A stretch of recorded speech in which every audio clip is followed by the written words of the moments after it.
जय हिंद दोस्तों, स्वागत है आपका आपके अपने YouTube channel robot plan GK में। साथ ही आप किसी एग्जाम की तैयारी कर रहे हो तो क्वेश्चन आपके लिए बहुत ज़्यादा यूजफुल होने वाले हैं। चिनाब नदी की लंबाई कितनी है? चिनाब नदी की लंबाई कितनी है?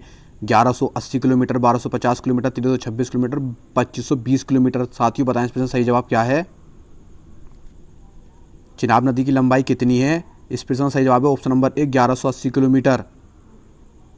चिनाब नदी सिंधु नदी की सबसे बड़ी सहायक नदी है जिसकी लंबाई 1180 किलोमीटर है। बच्चा, सिंधु नदी की सबसे बड़ी सहायक नदी चिनाब नदी है। सवाल नंबर 2, सतलुज नदी की लंबाई है। सतलुज नदी की लंबाई है। सवाल नंबर 2 आपकी स्क्रीन पर है। बच्चा किसी आंसर पता है चैट में बताएं, वरना वीडियो में तक बने रहें। सारे इंपोर्टेंट सिलेक्टेड क्वेश्चन होने वाले हैं। इस प्रश्न का सही जवाब है ऑप्शन नंबर सी, सतलुज नदी की लंबाई है 1500 किलोमीटर। बच्चा, ये भारत में कितनी बहती है? ये बहती है भारत में 1050 किलोमीटर। सतलुज नदी तिब्बत से निकलती है भारत में। ये हिमाचल प्रदेश के किन्नौर जिले में शिप्ला दर्रे से प्रवेश करती है और दोस्तों भारत में 1050 बहती है। ब्यास नदी का उद्गम स्थल है। ब्यास नदी का उद्गम स्थल है नथुला दर्रा, रोहतांग दर्रा, शिप्ला दर्रा, जोजिला दर्रा। इस प्रश्न का सही जवाब है बच्चा ऑप्शन नंबर बी, रोहतांग दर्रा। Never your self your life. अपने आप को किसी से कम मत समझना दोस्त। आप मेहनत करोगे तो जीडी का पेपर पास कर दोगे। मेहनत करते रहो इसी तरह।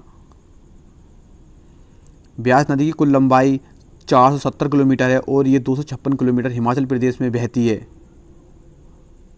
सवाल नंबर 4, सिंधु नदी की सहायक नदी है। सिंधु नदी की सहायक नदी है चिनाब नदी, सतलुज नदी, ब्यास नदी, झेलम नदी, रावी नदी। बच्चा, इस प्रश्न का सही जवाब ऑप्शन नंबर एफ, ये सभी चिनाब नदी, सतलुज नदी, ब्यास नदी, झेलम नदी, रावी नदी, ये सब सिंधु नदी की सहायक नदियाँ हैं। इनकी लंबाई कितनी है आपको चर्चा में बताना है। सवाल नंबर 5, आर्य समाज की स्थापना किसने की थी? आर्य समाज की स्थापना किसने की थी? स्वामी विवेकानंद, स्वामी दयानंद सरस्वती, राजा राम मोहन राय, इनमें से कोई नहीं।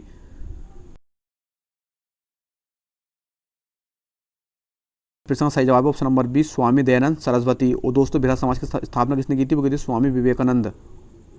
सवाल नंबर 6, दिल्ली सल्तनत के शासनकाल में प्रशासकीय भाषा क्या थी? फारसी, अरबी, उर्दू, हिंदी। सवाल नंबर 6 आपकी स्क्रीन पर है बच्चा, तो बताएं इस प्रश्न का सही जवाब क्या है?